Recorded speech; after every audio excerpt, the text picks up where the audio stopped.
السلام علیکم ورحمۃ اللہ وبرکاتہ۔ عزیز ناظرین، سورہ الملک کی دوسری نشست میں آپ سب لوگوں کا استقبال۔ ہم نے پچھلی نشست میں سورہ ملک کی پہلی 2 آیتوں کی تفسیر آپ لوگوں کے سامنے رکھی تھی، اور ان 2 آیتوں میں اللہ تعالیٰ نے اپنی ذات کے متعلق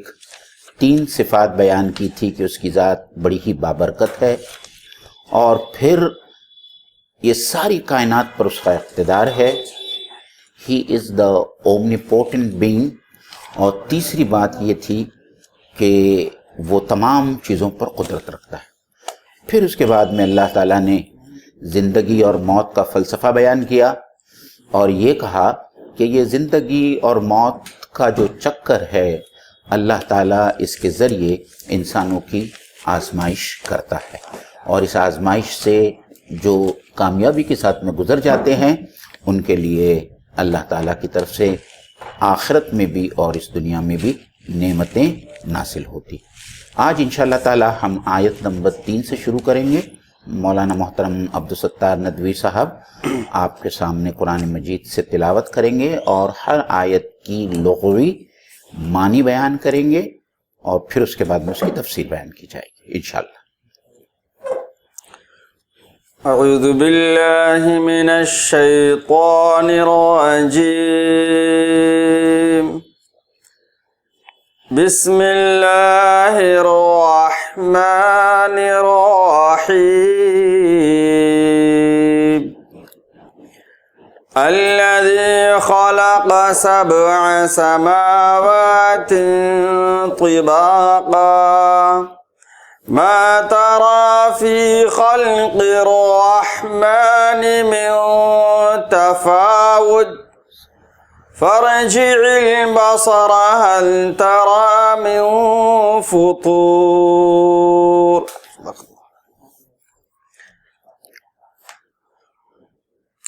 جس نے تہبت 7 آسمان بنائے، تم رحمان کی تخلیق میں کسی قسم کی بے ربطی نہ پاؤ گے، پھر پلٹ کر دیکھو کہیں تمہیں کوئی خلل نظر آتا ہے۔ معین بھائی، یہ اس میں الذی خلق 7 سماوات، اس میں جو مشکل الفاظ ہیں اس کی تھوڑی سی تشریح ہو جائے جی۔ خلقہ پیدا کرنا، اور 7 سماوات جمع ہے 7 آسمان، یہ طباقہ کہتے ہیں۔ تہبت کوئی چیز ہو اس کو طباق کہتے ہیں جی۔ اس سے یہ اندازہ ہوتا ہے کہ آسمان تہبت ہے جی۔ فی قلم ما ترى فی خلق الرحمن من تفاوت، یہ تفاوت فاتا یا فوتو سے ہے، کسی چیز کا چھوٹ جانا، اس طریقے سے چھوٹ جانا کہ پھر دوبارہ وہ ہاتھ نہ لگے جی۔ لیکن یہاں پر تفاوت سے مراد کی بے ترتیبی، بے ربطی، یعنی آسمان کے اندر یا اللہ رب العزت کی تخلیق کے اندر کوئی بے ربطی نظر آ رہی ہے یعنی۔ فرجع البصر، بصر نگاہ کو کہتے ہیں، ہل ترا من فطور، فطرا یفطر، فطرن کی میننگ آتی ہے ٹوٹنا، پھوٹنا، پھٹنا۔ اذا السماء انفطرت، یعنی آسمان کے پھٹنے کا ذکر ہے وہاں پہ، شگاف اور دراڑ کی معنی میں بھی لی جاتی ہے، اور گویا کہ روزہ بھی ایک مسلسل رکھنے کے بعد روزہ توڑتا ہے تو اس سے انسان افطار کہتے ہیں، گویا روزہ کھولنے والی بات ہے، تو وہ فطرہ ہی سے بنا ہے۔ پاؤں پھٹنے کو بھی فطرہ کہتے ہیں، تو گیا پہ ہل ترا من فطور، یعنی آسمان کے اندر کوئی شگاف، دراڑ یا کوئی بھی رکھنا دیکھتے ہو تم جی۔ تو معین بھائی، اس آیت کے تعلق سے آپ تھوڑی سی جی پہلی بات جو سمجھ میں آتی ہے کہ اللہ تعالیٰ سب سے پہلے انسانوں کو آفاق اور انفس میں جو اس کی ربوبیت کے اور اس کی خلاقیت کے جو دلائل ہیں اور جو ایویڈنسز ہے اس کے کریٹیوٹی کے، اینڈ ہی بینگ کریٹر، تو اس کے طرف جو ہے ان کی توجہ اور ان کا اٹینشن مبذول کرانا چاہتا ہے۔ اور خاص طور پر اللہ تعالیٰ سب سے پہلے یہاں آسمان کا ذکر اس لیے کر رہا ہے کہ ہو سکتا ہے کہ کبھی کبھی انسان اپنے نفس کے اندر، اپنی جان کے اندر، اپنے جسم میں اور ہمارے اطراف میں جو چیزیں ہوتی ہیں اس سے غفلت برتتا ہے، لیکن آسمان ایک ایسی چیز ہے کہ آدمی جب گھر سے باہر نکلتا ہے تو کہیں بھی آسمان اس کی نظر سے اوجھل نہیں ہونے پاتا۔ اور دوسری بات جو ہم کو یاد رکھنا چاہیے وہ یہ ہے کہ قرآن مجید کے اولین مخاطبین جو تھے وہ